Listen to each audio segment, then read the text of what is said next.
Hello and welcome everyone. This is Ashish Kumar, English trainer at your service. हम लोगों ने कल air force special class English की शुरू करी थी and in that I taught you basically the syllabus of English section of air force examination group X Y और in navy ए और एसएसआर। तो जो हम लोगों ने कल बात करी थी उसमें देखा कॉम्प्रिहेंशन है, ग्रामर के सेक्शंस हैं और वोकैबुलरी है।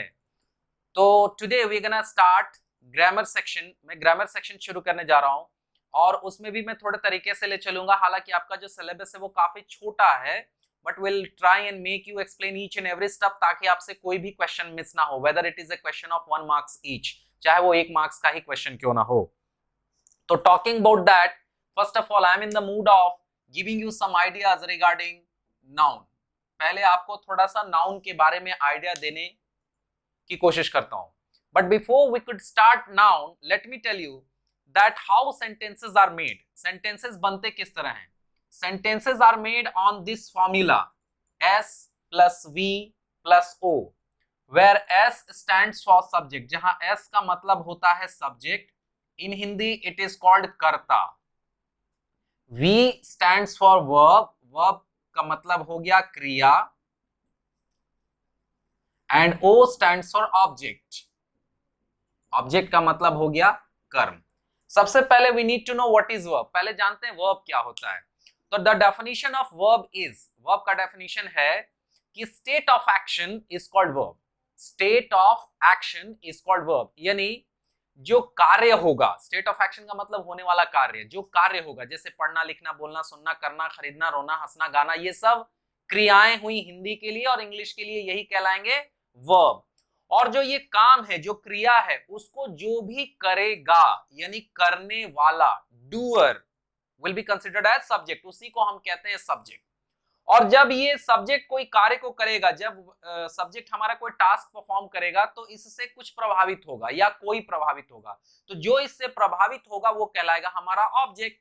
एग्जाम्पल से समझे, यदि हमने कहा कि राम प्लेज, तो इसका मतलब हुआ कि राम खेलता है, तो यहां काम हो गया खेलना, that's why it is verb. कौन खेलता है? खेलने का काम कौन कर रहा है? राम, तो इसलिए राम हो गया हमारा सब्जेक्ट। इस सेंटेंस में ऑब्जेक्ट नहीं है, लेकिन अगर हम यहां पर में लिख दें कि राम प्लेज क्रिकेट, तो मतलब हो गया राम क्रिकेट खेलता है।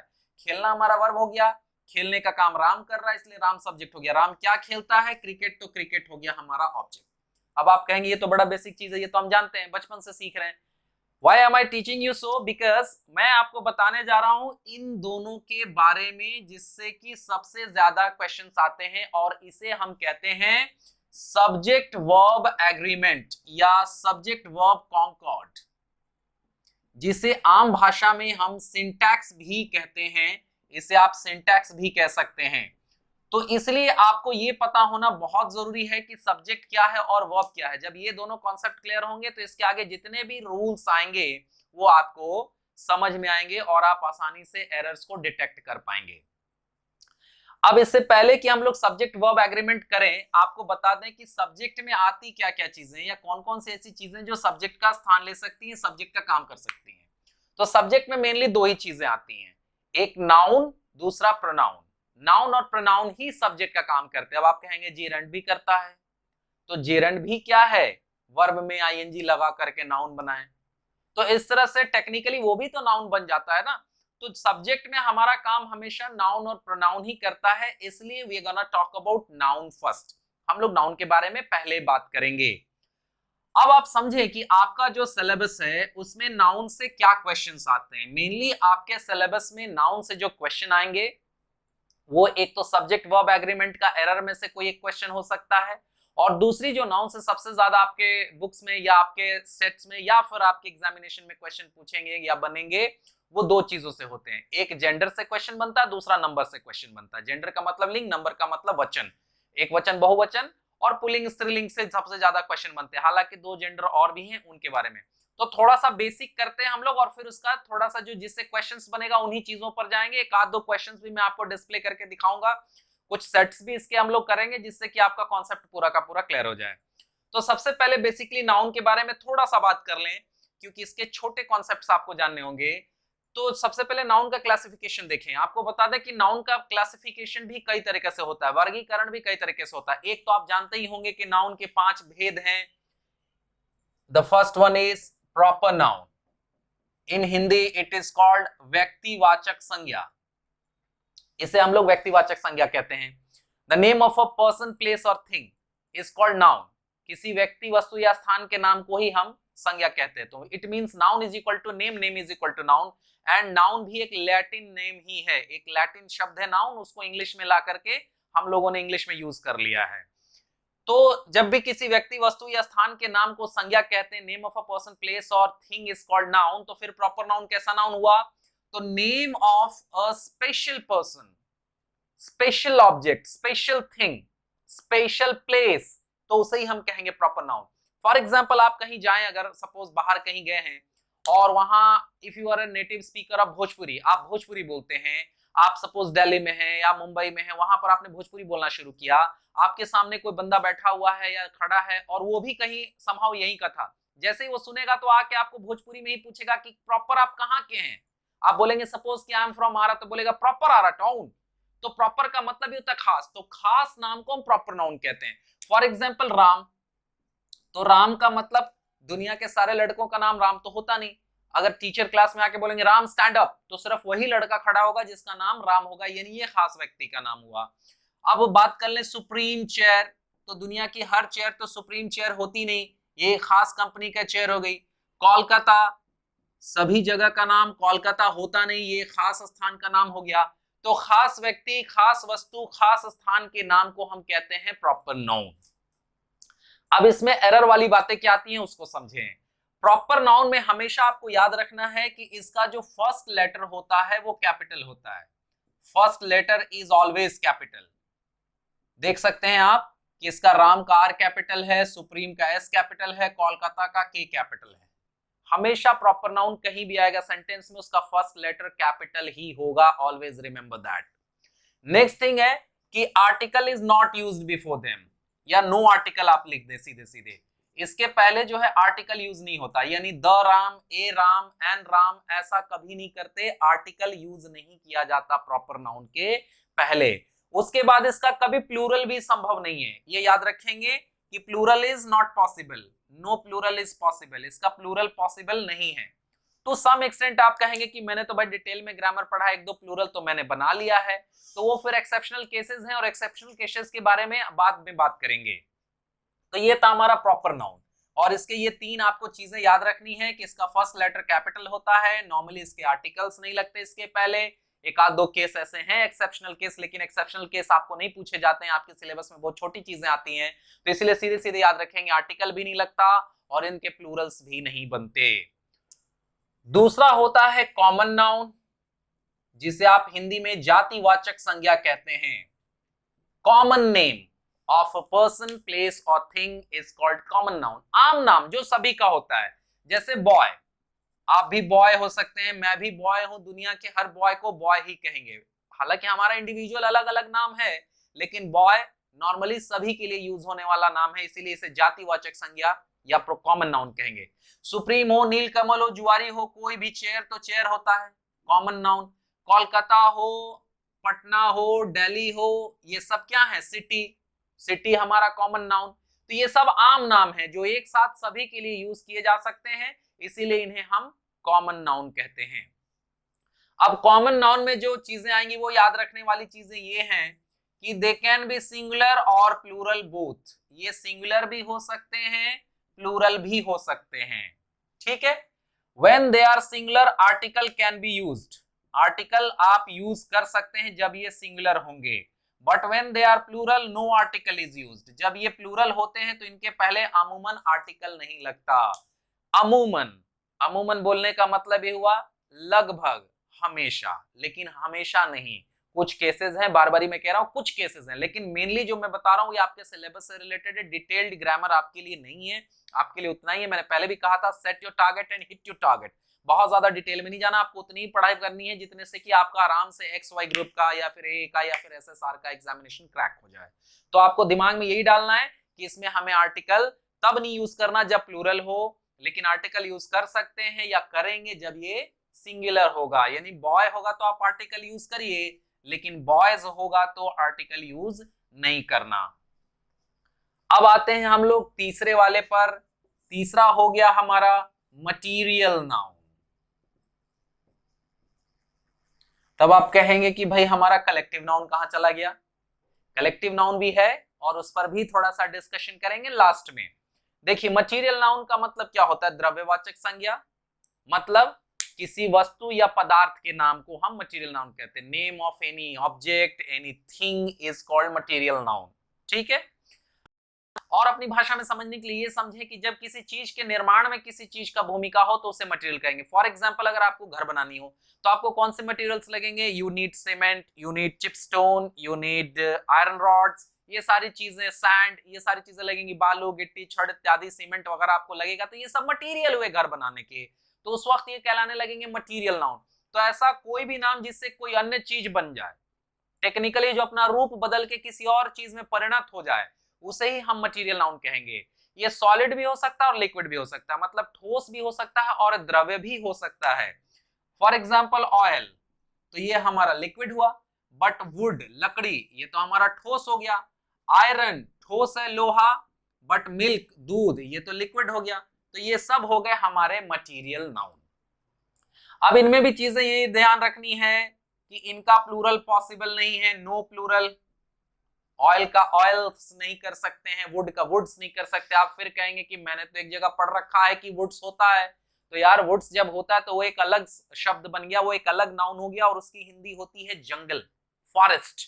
Woods is not the plural form of wood, it's a different word and it has a meaning called jungle. उसका मतलब जंगल हो जाता है। आयरन का मतलब लोहा होता है, लेकिन आयरन्स का मतलब बेड़ियां होती हैं, जंजीरें जो कैदियों वगैरह को लगाई जाती हैं, तो इनका भी प्लूरल पॉसिबल नहीं है। देखिए मैंने लिख रखा है no plural is possible. No article is used, इसके पहले भी आपको आर्टिकल्स नहीं लगाने हैं। A oil, an oil, the oil, ऐसा कुछ भी नहीं कर सकते। मटेरियल नाउन्स में ये नहीं होता है। सिर्फ एक मटेरियल नाउन ऐसा है जो ऑलवेज प्लूरल में आता है, और वो है हमारा ड्रैग्स। ये ड्रैग्स एक ऐसा मटेरियल नाउन है जो प्लूरल होता है, सिर्फ एक मटेरियल नाउन, और इसका मतलब होता है तलछट। तलछट का मतलब क्या होता है भाई? तो नदी या तालाब या किसी भी ऐसे जगह जहां पानी रखा हो, तो उसका जो तल में जो गंदगी जमा हो जाता है, बॉटम में जो वहां पे डस्ट, डर्ट वगैरह, कीचड़ टाइप का जो जमा हो जाता है, उसे ही हम ड्रैग्स कहते हैं। आप उसको निकालेंगे तो बड़ा बदबू मारता है।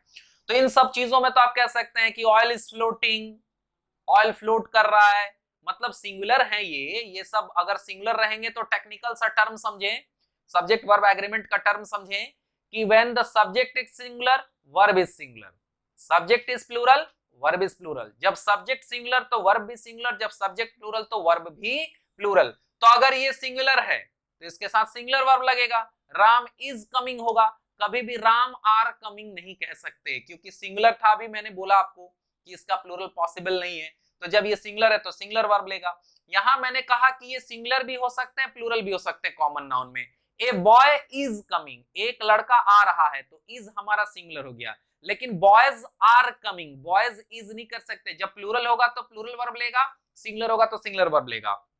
यहां भी मैंने आपको कहा कि ये सिंगुलर है, इसलिए मैंने कहा कि ऑयल इज फ्लोटिंग, तेल बह रहा है या तेल तैर रहा है, ऑन वाटर, पानी पर मान लीजिए, तो ऑयल्स आर नहीं कर सकते।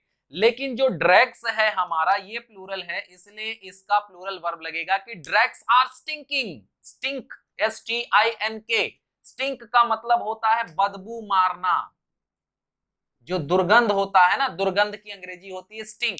तो ड्रैग्स आर स्टिंकिंग मतलब बदबू मार रहे हैं, तलछट, तलछट बदबू मार रहे हैं। तो इस सेंस में आप ड्रैग्स को यूज कर सकते हैं। बाकी इसमें भी आपको हमेशा सिंगुलर वर्ब ही यूज करना है, ये याद रखेंगे। जो नेक्स्ट है हमारा वो है एब्स्ट्रैक्ट नाउन। हिंदी में इसे कहते हैं भाववाचक संज्ञा। इसके बारे में भी आपने पढ़ा होगा कि वो नाम में से वैसे नाम जो भावना हो, जो कल्पना हो, जिसे हम छू देख नहीं सकते, that we can not touch, that we can not see, that we can only feel, that we can only imagine.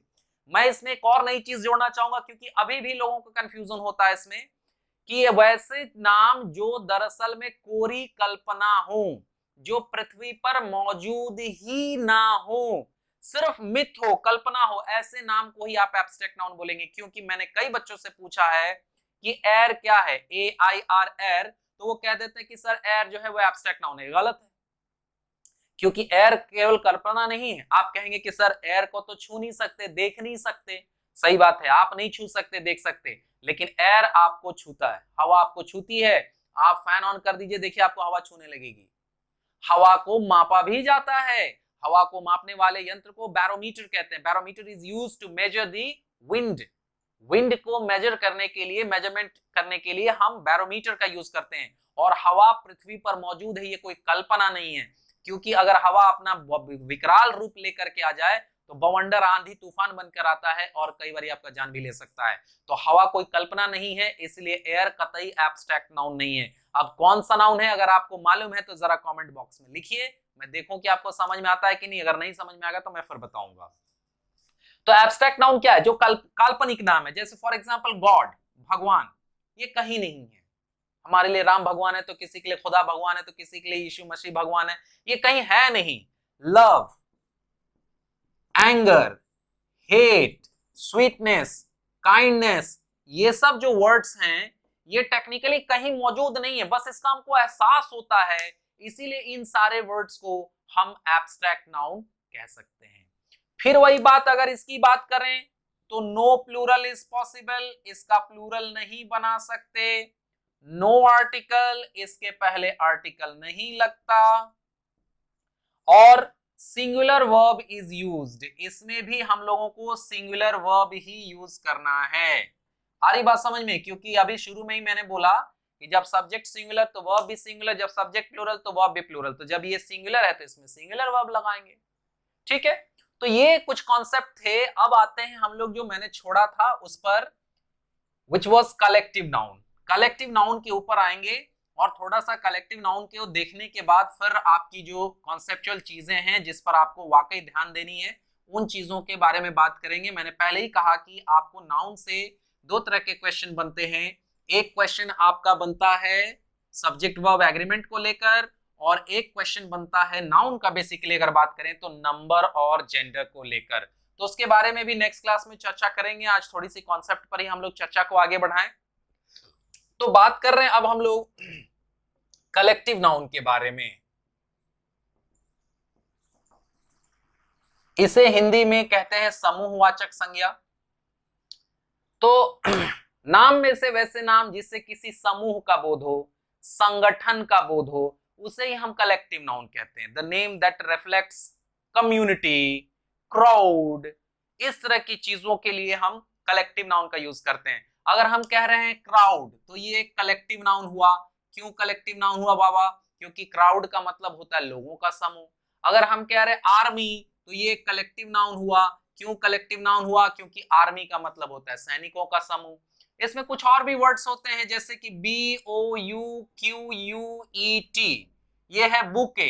Bouquet का मतलब होता है फूलों का गुलदस्ता, यानी फूलों का गुच्छा, उसे बुके कहते हैं। देखिए इंग्लिश में बहुत सारे ऐसे वर्ड्स हैं जो लिखाते कुछ और प्रोनाउंस कुछ होते हैं, और स्पेलिंग एरर्स के लिए, स्पेलिंग एरर के लिहाज से भी इसको आप ध्यान दें। ये लिखा हुआ है BOUQUET, तो इसे हम बौक्वेट प्रोनाउंस नहीं करके प्रोनाउंस करते हैं बुके, और इसका मतलब होता है गुलदस्ता यानी फूलों का गुच्छा। तो ये एक स्पेलिंग से रिलेटेड वर्ड हो गया, प्रोनाउंसिएशन से भी रिलेटेड वर्ड कह सकते हैं, और ग्रामर में इसकी भूमिका होगी क्योंकि कलेक्टिव नाउन पे अभी डिटेल्स बाकी है। कलेक्टिव नाउन जो खुद नाउन का एक प्रकार है, इसमें भी इसे तीन भाग में हम बांट सकते हैं। पहला कहलाता है हमारा generalising collective noun, generalising collective noun. दूसरा कहलाता है हमारा group collective noun, group collective noun. और तीसरा कहलाता है हमारा distributive collective noun, distributive collective noun. अब ये क्या है थोड़ा सा समझे, शायद ये आपके लिए नया टर्म होगा, ये आपने इसके बारे में पहले शायद नहीं पढ़ा हो, तो इनके बारे में थोड़ा सा डिटेल में समझ लें। जनरलाइजिंग कलेक्टिव नाउन मतलब वो नाउन या वैसे नाम जो भिन्न भिन्न प्रकार के सदस्यों से मिलकर बने हो, दैट इज फॉर्म्ड और that is made with different different kinds of members, you may से, अलग अलग प्रकार के सदस्यों से मिलकर बने हो। For example furniture, FURNITURE, furniture, luggage, LUGGAGE, luggage. ये अगर आप देखें तो फर्नीचर का मतलब केवल कुर्सियां ही नहीं होती हैं, फर्नीचर का मतलब बेंच भी हो सकता है, कुछ भी लकड़ी के सामान हो सकते हैं, उसे आप फर्नीचर कह सकते हैं। लगेज का मतलब सामान होता है, तो लगेज का मतलब केवल सूटकेस नहीं होता, कई सारी चीजें लगेज के अंदर आ सकती है, बैग आ सकता है, पर्स आ सकता है, कार्टन आ सकते हैं, बहुत सारी चीजें आ सकती हैं। तो ये दोनों कहलाएंगे, या इस तरह के और भी जो वर्ड्स हैं वो कहलाएंगे जनरलाइजिंग कलेक्टिव नाउन, जो एक ही प्रकार के सदस्यों से मिलकर बने हो।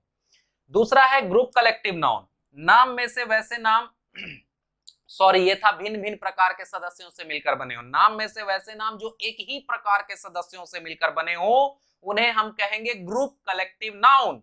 जैसे एग्जांपल में ले लें पीपल, पीपल का मतलब होता है लोग, कैटल, कैटल का मतलब होता है पशुओं का झुंड, पशुओं का समूह।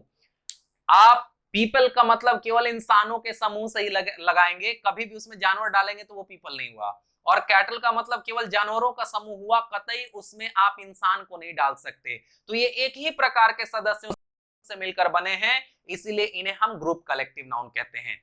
अब एक और छोटी सी चीज समझे कि ये जो होते हैं ना, ये ऑलवेज सिंगुलर होते हैं। कौन? ये हमारे जनरलाइजिंग कलेक्टिव नाउन। और जब सिंगुलर होंगे तो इनके साथ हमेशा सिंगुलर वर्ब लगेगा। याद रखें इनका प्लूरल करना संभव नहीं है, नो प्लूरल इज पॉसिबल, इनका प्लूरल पॉसिबल नहीं है, नो प्लूरल पॉसिबल, इनका प्लूरल आप नहीं कर सकते। फर्नीचर का फर्नीचर्स नहीं कर सकते, कतई नहीं कर सकते। लगेज का लगेजेस नहीं कर सकते। अगर ऐसा करके दिया हुआ है तो वह भी एक ग्रामेटिकल एरर है और उसे भी आप फाइंड आउट करके एरर देख सकते हैं। लेकिन जो ग्रुप कलेक्टिव नाउन होता है ना, ये हमेशा प्लूरल ही होता है और इसका नो सिंगुलर इज पॉसिबल, इसका सिंगुलर पॉसिबल नहीं है। मतलब लोगों का समूह पीपल का कोई सिंगुलर फॉर्म नहीं बना सकते। और बार बार मैं कह रहा हूं आपको कि जब सब्जेक्ट सिंगुलर तो verb is singular, subject plural तो वर्ब इज प्लूरल। तो माय फर्नीचर इज न्यू कहने का मतलब ये हुआ कि मेरा जो फर्नीचर है, मेरे जो लकड़ी के सामान है वो नए हैं। ऐसा भी कहना है तो my furniture is he new बोलेंगे, चाहे आपके फर्नीचर में 40-50 चीजें ही क्यों ना हो, इज ही लगाना है, सिंगुलर वर्ब लगानी है।